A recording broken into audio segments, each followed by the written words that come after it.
Okay, so another project today is I've been asked by my in-laws to build this bench that they've seen in a War Horticultural Society garden. It's a bench that can't be bought. I've looked and nobody seems to be selling it, but it's quite a simple design,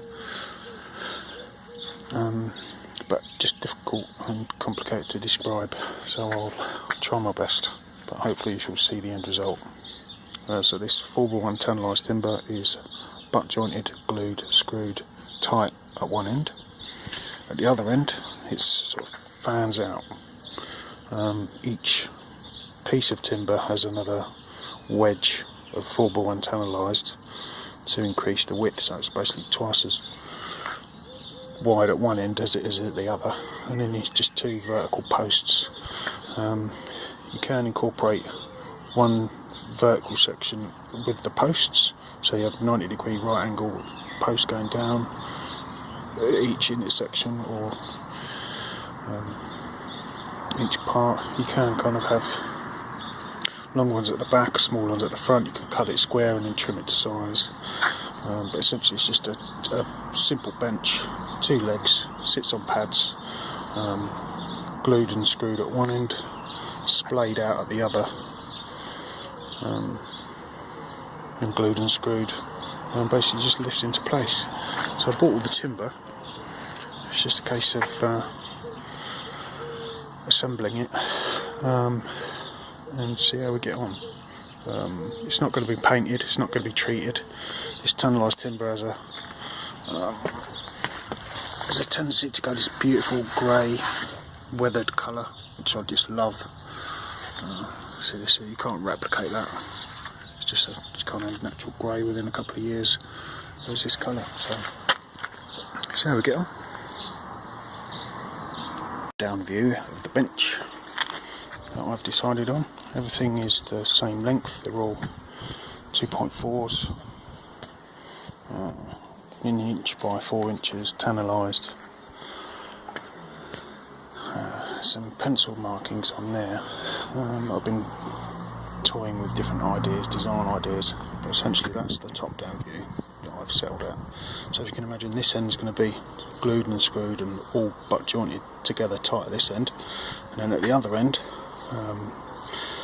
between each piece is going to be a vertical section, which is going to be a leg, and that's going to be glued and screwed. So essentially this end's going to be twice as wide as this end, and then there's going to be another leg that I'm going to make up of these sections here, and just glue and screw and butt joint them all, flush them all, and then fix it up from the other end, so it's like a bench. Obviously you have quite a lot of creative freedom when you have a design like this, because everything's butt jointed and just glued and screwed.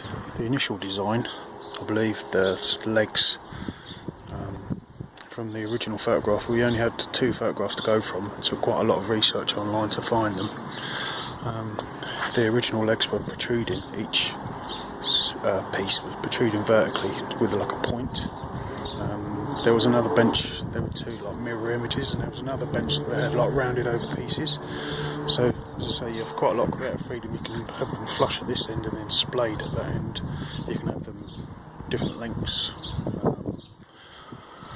but the whole point of the bench is that it's thin, just kind of barely get your bottom on this end, and then it spreads out to like a fan shape at the other end.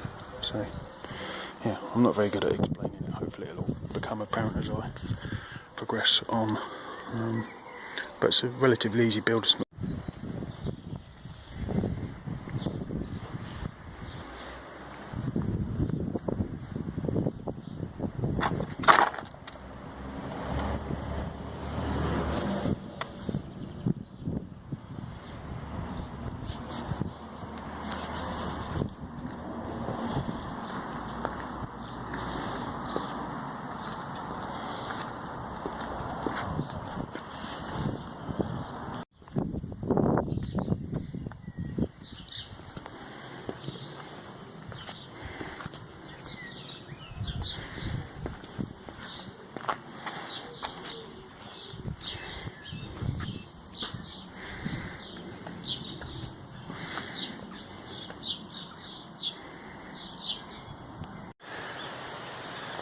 Okay, so I've got the bench finished on these nice heavy concrete paving slabs that we've managed to salvage.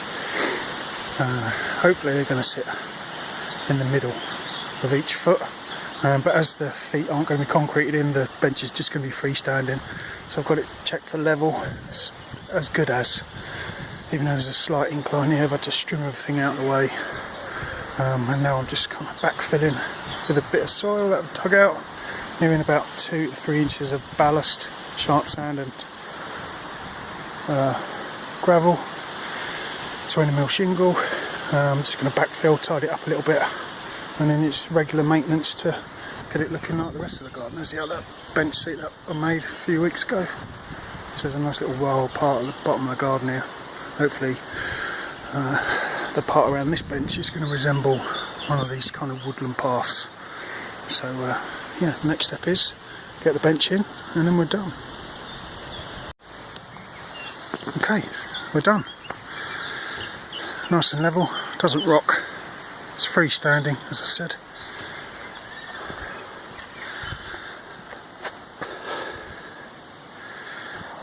Quite a nice size. The dimensions are, oh, let me get the tape out. At its widest end, 17 inches. At its shortest width, 9 inches, more than ample enough to part your bum on. And the total length from longest to longest, or from corner to corner, is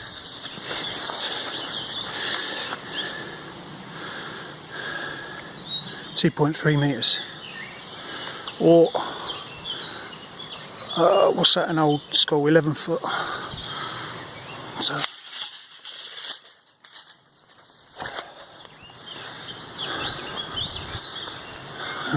I don't know if I've mentioned it before, but the wood for the entire project is all 4x1 tannalised, and the total cost for the timber was £85.